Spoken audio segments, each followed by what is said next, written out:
오늘 제목을 영광이라 그랬습니다. 이 영광이라는 말이 본래 쓰여진 헬라어, 히라브하고 우리말하고는 좀 차이가 큽니다. 이 말은 본래 헬라어로 독사. 우리말로는 독사는 무슨 관이에요? 독사입니다. 그리고 영광 드리다, 독사죠. 이렇게 표현을 합니다. 이 말은 하나님께도 사실은 적용되는 그런 형용사입니다. 거룩, 위엄 또는 영예, 찬양, 경배 이런 좋은 뜻을 다 가지는 의미를 갖습니다. 그러나 오늘은 이런 영광이라고 제목을 잡았지만은 영광이 우리에게 머무르게 된 것, 그리고 이 영광을 영원한 세계까지 가져갈 것, 영광이란 실제적인 그 제목보다는 내용 속에 과거의 영광과 오늘의 영광을 비교하기 때문에 그런 부분들을 주로 다루는 시간을 갖겠습니다. 우리의 다음 주 메시지까지 배경이 되는 말씀이 바로 출애굽기 34장 29절에서 35절의 말씀입니다. 이 말씀은 여러분들이 체크를 해 두시길 바랍니다. 왜냐하면 이 3장 말미에까지 이 말씀이 배경이 되기 때문입니다. 모세가 그 증거의 두 판을 모세의 손에 들고 시내산에서 내려오니 그 산에서 내려올 때에 모세는 자기가 여호와와 말하였으므로 말미암아 얼굴 피부에 광채가 나나 깨닫지 못하였더라.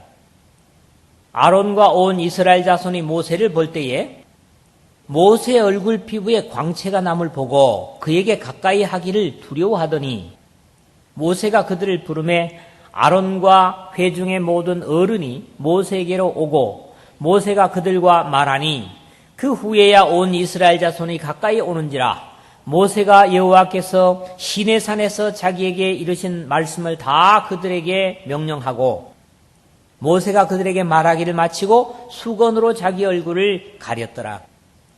그러나 모세가 여호와 앞에 들어가서 함께 말할 때에는 나오기까지 수건을 벗고 있다가 나와서는 그 명령하신 일을 이스라엘 자손에게 전하며 이스라엘 자손이 모세의 얼굴에 광채를 보므로 모세가 여호와께 말하러 들어가기까지 다시 수건으로 자기 얼굴을 가렸더라. 그렇게 기록된 말씀을 배경합니다. 그래서 다음 주에도 이제 수건, 우리의 얼굴을 덮는 수건이 나오기 때문에 이 말씀을 체크를 해두시고 염두에 두시기를 바랍니다.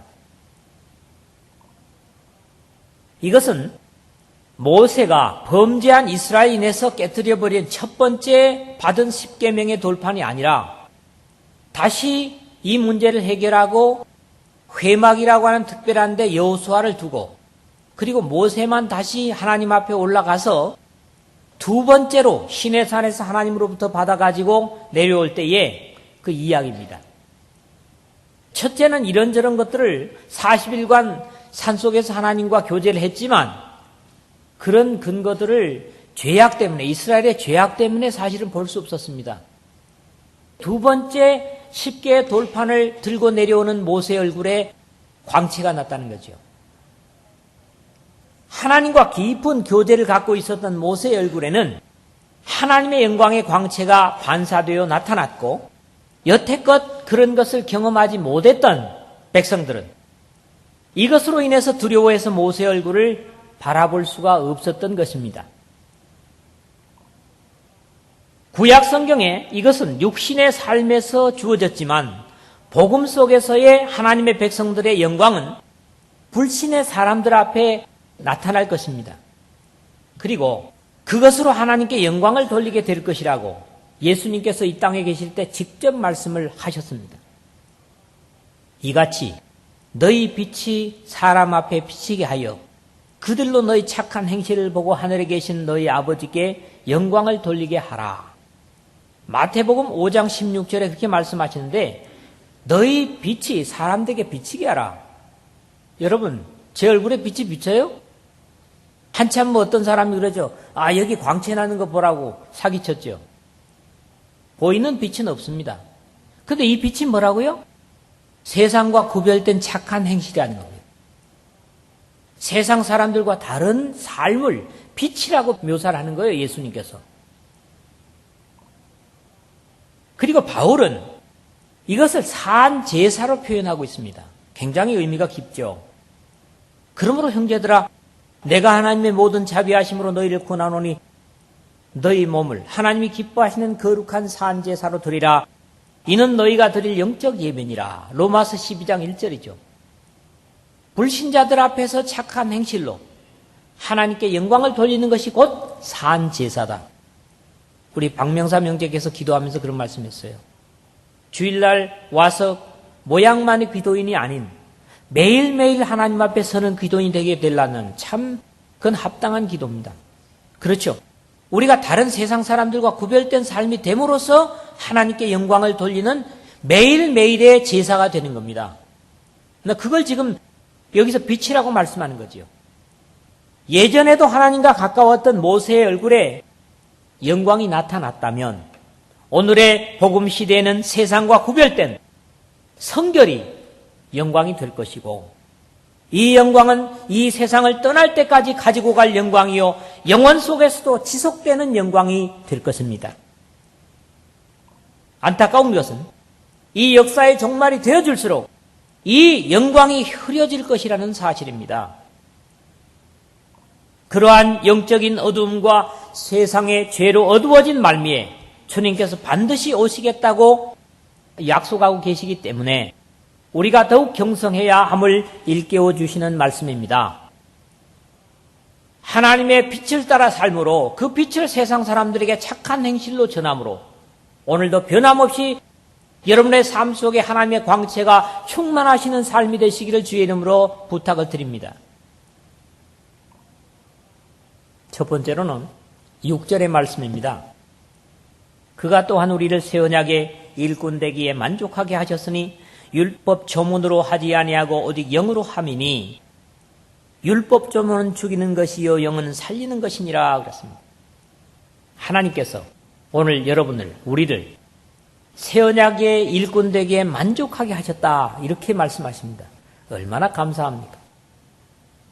이스라엘은 분명히 하나님께 절대적인 믿음을 가진 조상들을 가지고 있었습니다. 저들의 자랑이죠. 아브라함, 이삭, 야곱을 비롯해서 얼마나 많은 믿음의 선진들이 이스라엘에게 있습니까? 그리고 그들과는 직접적으로 언약을 맺으셨습니다.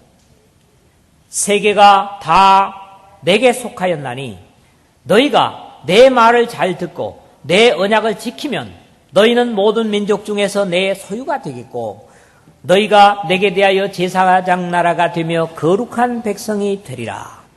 이거는 출애굽기 19장 5절 6절에서 하나님께서 이스라엘 향해서 주신 약속입니다. 그러나 그때의 너희는 기도 밖에 있었고 이스라엘 나라 밖의 사람이라 약속의 언약들에 대하여는 외인이요 세상에서 소망도 없고 하나님도 없는 자였던 우리들을 새 언약에 불러들일 뿐만 아니라 그 복음의 일꾼 삼아 주신 것을 생각하면 바울의 표현대로 헤아릴 수 없는 주님의 은혜입니다. 할렐루야.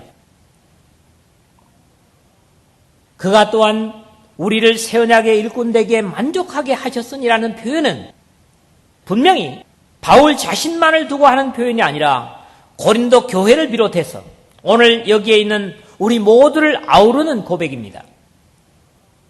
그러므로 오늘 우리도 같은 고백을 드릴 수 있어야 할 것입니다. 누가 우리를 새 언약의 일꾼 되기에 만족하게 하셨다고 말씀합니까?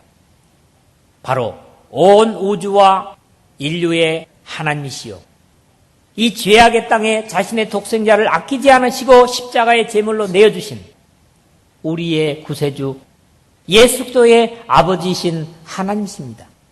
그분이 우리를 이 복음의 새 언약의 일꾼 되기에 만족하게 하셨다 말씀하십니다. 만약에 이스라엘 중에 믿음이 위대하다는 어떤 사람에 의한 것이었다면 이 약속이 확신이 적을 것인데 하나님 아버지께서 우리를 거룩한 일꾼으로 부르셨다니 얼마나 놀라운 사실입니까? 충분히 감사할 수 있지 않겠습니까? 누구를 새 언약의 일꾼으로 만족하셨습니까?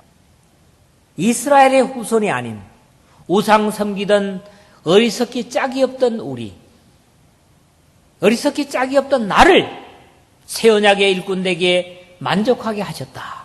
그렇게 오늘 말씀을 하십니다. 한번 해볼 테면 해봐라가 아니라 새 언약의 일꾼 되기에 만족하게 하셨다니 얼마나 감사한 일입니까? 우리의 의로운 행위가 아니라 그의 아들의 피로 씻으셔서 왕같은 제사장으로 점제해 주셨다니 얼마나 감사한 일이냐 하는 말씀이죠. 그러므로 오늘 여기 앉아있는 우리와 예수님의 십자가의 희생의 대가를 자신의 것으로 믿고 순종해서 물과 성령으로 거듭난 모든 사람들을 하나님께서는 새 언약의 일꾼 되기에 만족해 하셨다. 우리의 의지대로는 불가능하지만은 우리 안에 와 계시는 성령으로 말미암아 우리에게 기록된 말씀으로 말미암아 이 새 언약의 일꾼 되기에 만족하게 하셨다 말씀합니다.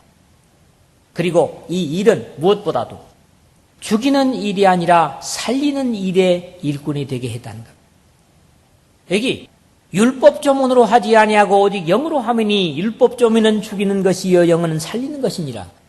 이 부분은 참 최근에 번역을 잘한 것 같아요. 개역성경에서는 의문이라고 그랬죠. 그죠? 여러분들 기억할 겁니다. 의문. 그래서 이 의문이라는 말이 무슨 말이냐 하니까 그람마. 본래 히라브로 그람마입니다. 그라포. 여러분들이 글을 쓰죠? spell down. 그런 뜻이거든요. 그라포라는 게. 근데 그람마. 그러니까 쓰여진, 쉽게 얘기하면 편지들이라는 말입니다. 그래서 하나님께서 우리에게 주신 서신들, 편지들, 즉 율법을 말씀하고 있는 것이죠. 정죄해서 죽이는 직분이 아니라 살리는 직분으로 부르셨다니 얼마나 감사합니까? 그러므로 이 일 자체가 행복한 일입니다. 그의 명령을 따라 전하고 순종만 하면 틀림없는 생명을 얻게 하는 놀라운 영생의 의사들을 삼아주셨다는 이야기입니다. 누구를 말입니까? 우리 모두를. 그러므로 여러분들은 이 세상에서 어렵고 어렵다는 의사고시를 거치고 또 인턴과 레지던트 과정을 거쳐서 의사가 되지만은 이미 생명의 의사들로 삼으셨다는 겁니다. 이런 자긍심을 여러분들이 가져야 이 생명을 전할 어떤 기쁨과 감격을 가지게 되는 거지요. 여러분들이 무슨 의사라고요? 살리는 의사. 생명을 살리는 의사예요. 여기 예외된 사람 하나도 없어요. 예수님의 피로 거듭난 사람은 다 죽은 영혼을 살리는 의사들을 삼아주셨어요. 여러분들 수술 도구가 없어요. 말씀의 도구. 좌우에 날쌘 금 같은 이한 이 말씀의 도구를 가지고 성령과 더불어 죽어있는 영혼들을 수술하는 귀중한 의사들로 여러분들을 삼으셨다. 오늘부터 그러세요. 나는 의사다. 그리고 이 세상에 단순하게 수술하는 의사 정도가 아니라 영원에까지 사람을 살리는 의사다. 얼마나 우리가 자존심을 가질만 합니까? 제가 여러분 듣기 좋으라고 그냥 드린 얘기가 아니에요. 오늘 말씀이 그렇거든요. 그렇지 않습니까? 우리가 율법 속에서 이스라엘의 한 부분이기보다 새 언약, 즉 살리기만 하는 은혜의 일꾼들로 선물의 전달자가 되었다는 사실이 얼마나 감사한가 하는 겁니다. 하나님께서 만족히 여기시고 일꾼 삼아 주셨다면 이 귀중한 역할에 한 사람도 하나님이 이 믿음에 실망시켜서는 안 될 것입니다. 우리를 만족히 여기신 것처럼 우리 모두가 주님께 만족을 드릴 수 있는 저와 여러분 되시기를 주님의 이름으로 부탁을 드립니다. 두 번째로서는 7절에서 9절 말씀입니다. 돌에 써서 새긴 죽게 하는 율법조문의 직분도 영광이 있어 이스라엘 자손들은 모세의 얼굴에 없어질 영광 때문에도 그 얼굴을 주목하지 못하였거든. 하물며 영의 직분은 더욱 영광이 있지 아니하겠느냐? 정죄의 직분도 영광이 있은즉 의의 직분은 영광이 더욱 넘치리라. 의의 직분은 더욱 영광이 있다. 이런 말씀이죠. 구약 성경의 일꾼들은 결국 죽게 하는 정죄의 일꾼으로 쓰임을 받았을 뿐입니다. 하나님께서 율법을 죽이려고 주신 건 아니었지요. 완전히 지키기만 하면 구원 얻을 율법이지만 한 가지라도 범하면 모두를 범한 것이 되기 때문에 야고보서 2장 20절에 그랬죠? 온 율법을 다 지키다가 하나를 범하면 모든 것을 범하게 된다. 율법은 그렇게 되어 있습니다. 죄에 더 익숙한 인간이 그 율법의 판단 앞에 살아남을 사람이 없기 때문에 결국 모든 인간은 하나님의 공의 앞에 죽을 수밖에 없다는 확인을 하게 됐던 것이 바로 구약의 율법이요 그 일꾼이었습니다. 그러니까 결과적으로는 모세도 너희들은 죽을 수밖에 없다.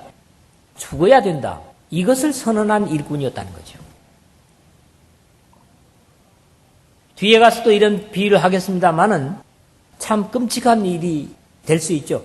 물론 새 언약의 이 복음과 비유를 해서 그렇다는 거지요.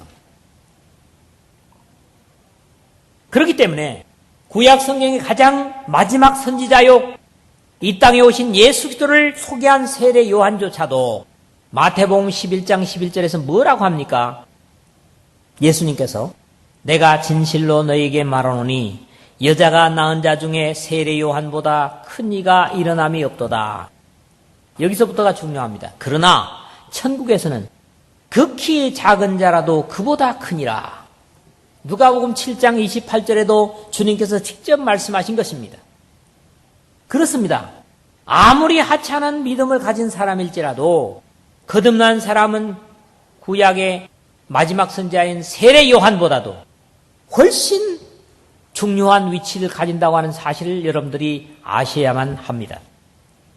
그러므로 예수님의 십자가로 이루신 복음 속에서 가장 하찮은 사람이라도 주님의 피를 힘입고 물과 성령으로 거듭났다면 구약의 율법을 하나님께로부터 받고 얼굴에 하나님의 영광이 비쳤던 모세보다도 훨씬 복된 지위를 가진 것입니다. 믿습니까? 모세가 얼마나 위대한데 거기다가 나를 비교한다? 아닙니다. 복음 속에 여러분들은 모세보다도 비교될 수 없을 정도로 귀합니다. 왜? 아까 세례 요한 얘기했잖아요. 마지막 선지자요 여자가 낳은 자 중에 이보다도 큰 자가 없다 그랬잖아요. 모세를 포함하잖아요. 여자가 낳은 자는. 아담은 여자가 안 낳았지만 그 외에는 다 여자가 낳았잖아요. 여자가 낳은 자 중에 세례 요한보다 큰 자가 없다. 이게는 모세도 다 포함되는 겁니다. 그런데 그는 천국에서 지극히 적은 자보다도 못한 자다. 이러면 확신된 거 아닙니까? 자, 모세에게 나타난 영광도 백성들이 볼 수 없었다. 이스라엘 자손들은 모세의 얼굴이 없어질 영광 때문에도 그 얼굴을 주목하지 못하였거든. 오늘 7절 하반절에 그랬죠.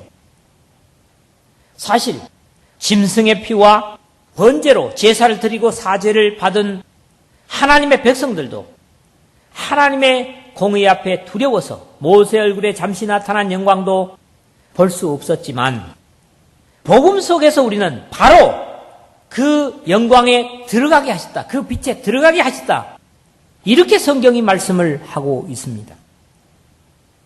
어두운 데서 빛이 빛이라 말씀하시는 그 하나님께서 예수 그리스도의 얼굴에 있는 하나님의 영광을 아는 빛을 우리 마음에 비추셨느니라. 이제 다음 장 고린도후서 4장 6장에서 볼 것입니다만 그렇게 말씀하고 있고요.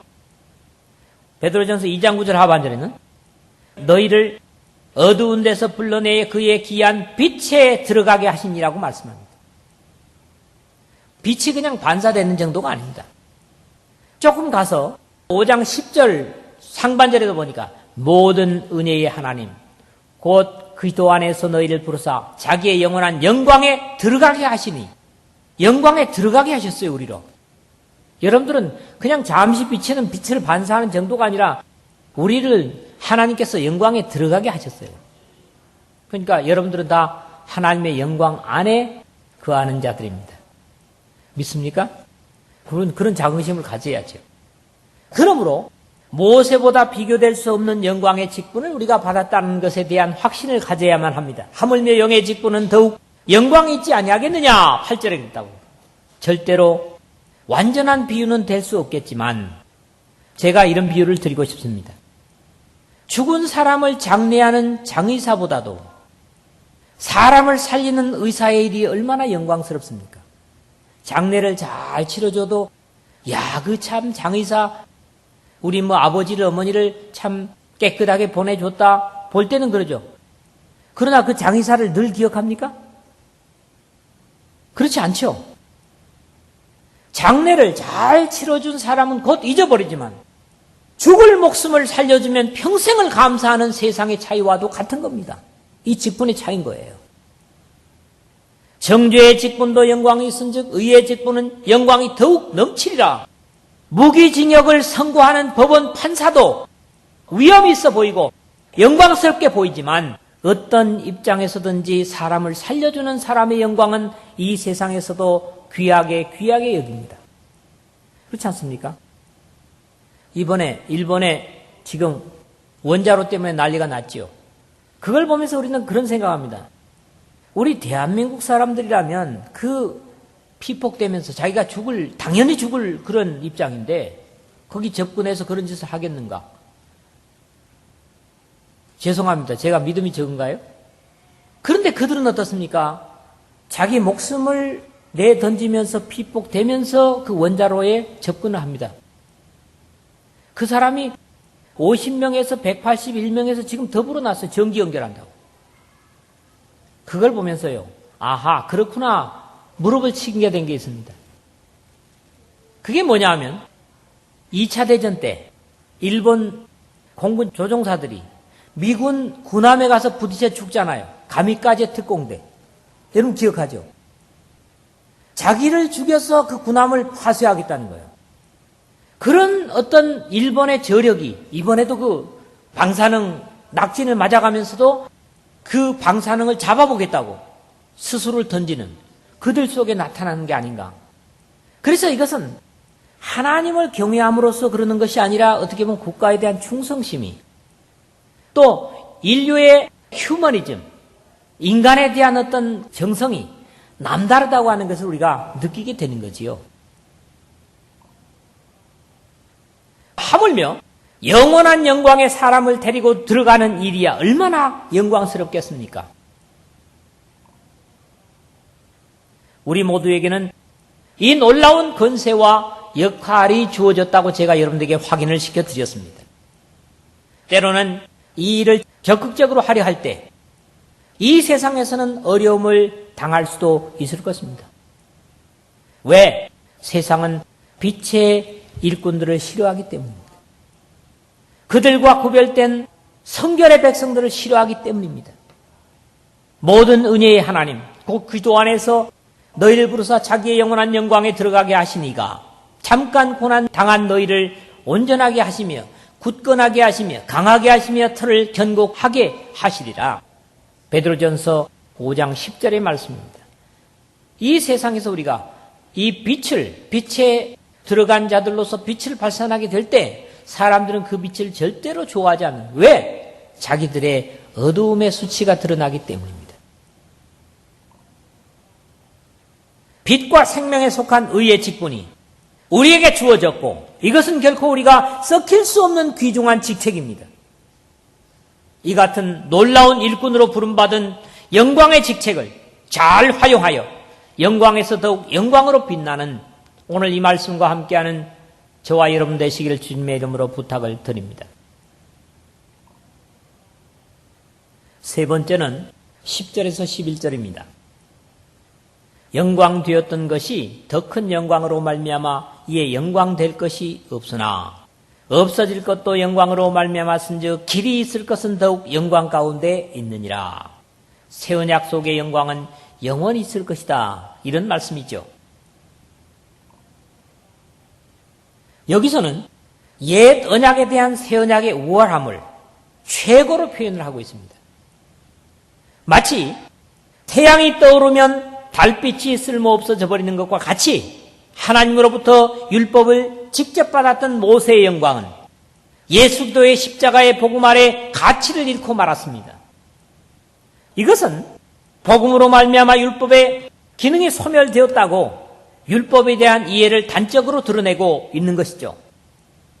그러므로 바울을 비롯한 사도들은 물론이고 예수 그리스도의 속죄를 힘입은 사람들은 누구를 막론하고 더 이상 빛을 잃은 율법 아래에 있는 것이 아니라 은혜의 법 아래에 있게 되었다는 선언입니다. 바로 예레미야 선자의 예언을 인용하고 있는 히브리서 8장 7절에서 13절의 말씀을 우리가 생각할 수 있는데 다 읽을 수는 없고 첫 절과 마지막 절을 읽어드리겠습니다. 7절 13절이죠. 그러니까 저 첫 언약이 무음하였더라면 둘째 것을 요구할 일이 없었으려니와 첫 언약이 흠이 없었다면 둘째 것을 요구할 필요가 없었을 것이다. 그 다음 13절에 새 언약이라 말씀하셨음에 첫 것은 낡아지게 하신 것이니 낡아지고 쇠하는 것은 없어져 가는 것이니라. 율법은 바로 낡아지고 없어질 것에 대한 하나님의 약속이었다고 하는 사실들을 히브리서 기자, 히브리서 누구에게 쓴 거예요? 바로 히브리인 그리스도인들에게 쓴 편지입니다. 그렇기 때문에 이 말씀이 더 다른 갈라디아서나 로마서보다 호소력이 있는 말씀이죠. 죽이는 직분도 아무나 가질 수 없었고 영광스러웠던 것이 사실입니다. 영광되었던 것이 더 큰 영광으로 말미암아 이에 영광될 것이 없으나 10절에 그랬는데 결국 그것은 한번 영광되었던 것이기 때문에 더 이상 영광될 것이 없다 말씀합니다. 오로지 이 인류 가운데 하나님의 선택을 받은 자였던 모세와 특별한 몇 사람만이 이 영광을 받는 데 가능했고 그 영광도 그리스도의 빛 아래 사라지고 말았습니다. 복음 속에서 영광은 그 주신 분의 영광 속에 들어가 영원히 지속될 영광을 봅니다. 11절이죠. 없어질 것도 영광으로 말미암았은즉 길이 있을 것은 더욱 영광 가운데 있느니라 그랬습니다. 우리에게 주어진 빛의 영광, 생명의 영광은 이 세상의 육신의 삶을 벗어나서도 지속될 뿐만 아니라 오히려 이 제한된 육체를 벗게 될 때 더욱 빛나는 영광을 누리게 될 것입니다. 말씀을 맺습니다. 인류 모두의 영원한 영광을 위하여 주님께서 지불해 주신 대가가 낮고 천한 인간이 되셨고 그리고 십자가를 치신 것이었습니다. 이게 우리에게 영원한 영광을 찾아주기 위해서 주님께서 하신 일입니다. 우리 각자의 영원한 영광을 위하여 우리 각자가 지불해야 할 대가가 남아 있습니다. 너희는 두렵고 떨림으로 너희 구원을 이루라든가. 그것은 영원한 영광 앞에 설 때까지 이 영광된 직분을 잘 감당하고 영혼의 의사로서 생명의 직분, 의의 직분을 썩혀버리지 말고 잘 사용하는 것입니다. 이게 영광에 들어가서도 부끄러움이 없는 생명의 의원된 빛에 들어간 새 언약의 일꾼인 우리들의 의무입니다. 우리 각자에게 주어진 영광된 의의 직분을 잘 감당해서 마지막 주님 앞에 큰 영광을 입는 오늘 이 말씀과 함께하는 여러분 모두가 되시기를 주님의 이름으로 부탁을 드립니다.